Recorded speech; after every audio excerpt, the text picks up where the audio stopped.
Good morning বন্ধুরা, তোমরা কেমন আছো? আশা করি সবাই ভালো আছো। আমি দেবীরূপ লাইফস্টাইলে সবাইকে স্বাগত। অনেক ভালোবাসা দিন নতুন একটি সকাল নিয়ে আবার চলে এসেছি। এখানে বাজে এখন ভোর 5টা আর উঠেছি 4:45 সময়। তো উঠে খুব তাড়াতাড়ি করে বাসি কাপড় ছেড়ে রান্না বসিয়ে দিয়েছি। আর দেখো, আমার ইন্ডাকশানটা বেশ কিছুদিন ধরে খারাপ হয়ে ঘরে পড়েছিল, তো ওর বাবা ঠিক করে নিয়ে এসছে, বলেছে রোজ ভাত করতে। তো ওখানে ভাত বসিয়ে দিয়েছি। আমার বেশ উপকার হয়েছে, কারণ দুটো ওভেনে তরকারি বসালে ভাত করতে একটু সময় লাগে জানো। তো ওখানে আমার অনেকটা দেরি হয়ে যেত, এই কারণে ইন্ডাকশানটা আসার পরে আমার অনেকটা সুবিধে হয়েছে। ওখানে ভাত হতে হতে আমার এখানে দুটো ওভেনে ভাজা, ডাল বা তরকারি হয়ে যাবে। তার 2 পিস ভোলা মাছ ছিল, এই দুটো মাছ আমি করে নেবো শুধু ওর বাবার একার জন্য। টিফিন গুছিয়ে চলে এসেছি বাসি ঘর গোছাতে। তো টিফিন বাদ বাকি রান্না তোমাদের কাছে, মাছের ঝোল বা টিফিন গোছানো। আমি কি করি, মাছের ঝোল বসিয়ে দিয়ে তো আমার তো গ্যাসের সামনে দাঁড়ালে হবে না, ওখানে গ্যাস কমিয়ে দিয়ে আমি অন্যান্য কাজ করতে থাকি, যেমন টিফিন বাটি ধোয়া, তো ওর বাবার ভাত বাড়া, এগুলো তো অনেকটা সময় লেগে যায়। সেই কারণে তোমাদের কাছে সেটা শেয়ার করতে পারিনি। আর পাশের ঘরে সোনা মনা ঘুমাচ্ছে, আর মেয়ে একটু দেরিতেই ওঠে, কারণ ওর যদি পড়া থাকে তো ওকে আমি 7:30 বা 7:45-8টার মধ্যে তুলে দিই।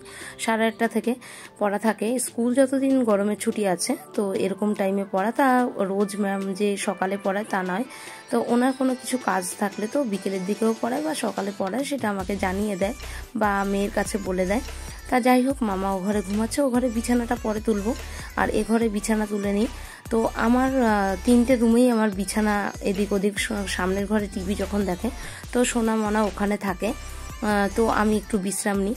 তো সব ঘরেই বিছানা পরিষ্কার পরিচ্ছন্ন রাখতে হয়, যেহেতু ছেলে একটু অসুস্থ, তো ওই কারণে আমাকে সব পরিষ্কার পরিচ্ছন্ন একটু বেশি করে রাখতে হয়, কারণ সোনা তো বোঝে না, যেখানে সেখানে শুয়ে পড়ে।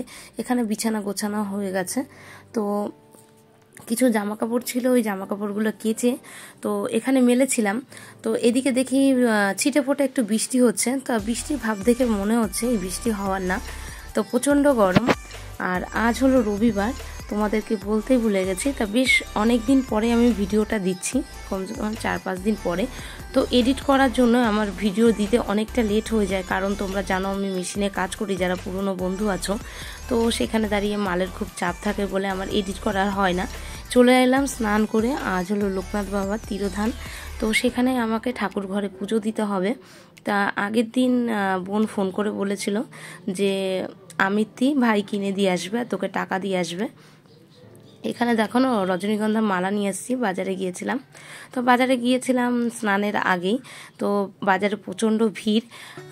ভাই টাকা দিয়ে গেছিলো, 100 টাকা দিয়ে গেছিলো বোনের হাজব্যান্ড, মেজো বোনের।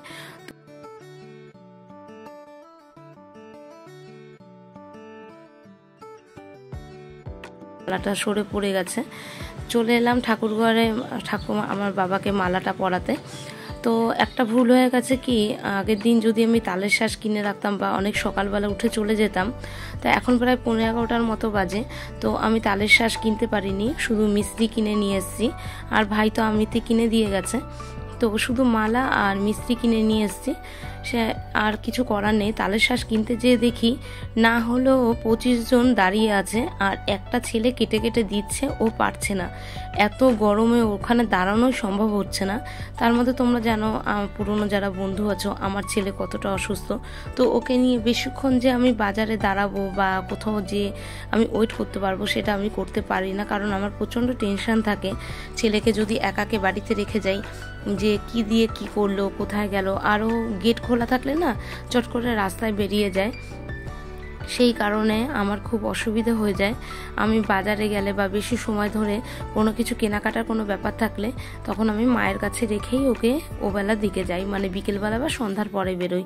তো সকালের দিকে খুব একটা সময় নষ্ট করি না আমি বাজারে গিয়ে, অল্প কিছু যদি বাজার করতে হয় তবে সোনাকে রেখে যাই, কারণ আমি সবসময় যা কাজ করি না কেন ওকে খেয়াল রেখেই করি, যে ওর যাতে কোনো অসুবিধা না হয় বা আমাকে কোনো বিপদে পড়তে না হয় ওকে নিয়ে।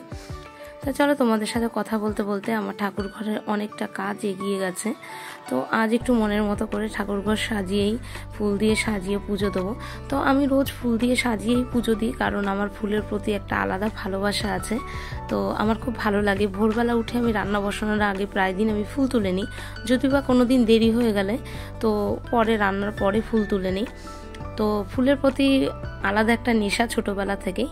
তো এখানে আমার মামা বলছে ফুল মা অনেক আছে, তো আমি মালা গাঁথতে বসেছিলাম। তা মেয়ে বলছে দাও মা আমাকে দেখিয়ে দাও, আমি মালা গাঁথি।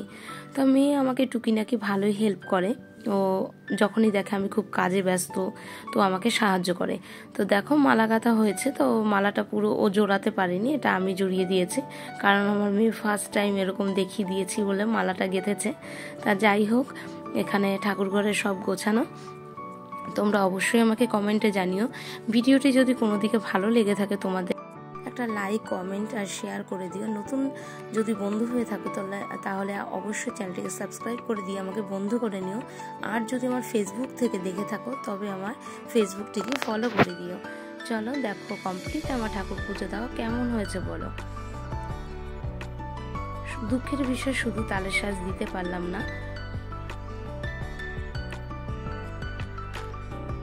আর এখানে আমার মেয়ের মা সরস্বতী আছে। গুড ইভিনিং, এখানে চলে যাচ্ছি বাপের বাড়িতে। আর দুপুরে পরে আর কোনো কিছু তোমাদের কাছে সেরকম একটা শেয়ার করিনি, কারণ খাওয়া দাওয়া করে যা গরম পড়েছে তো পাখা নিচ থেকে সরা যায় না। তো মামা আর বাবাকে নিয়ে চলে এসেছি বাপের বাড়িতে। চলো আজকের মতো ভিডিওটা এখানে শেষ করছি, টাটা।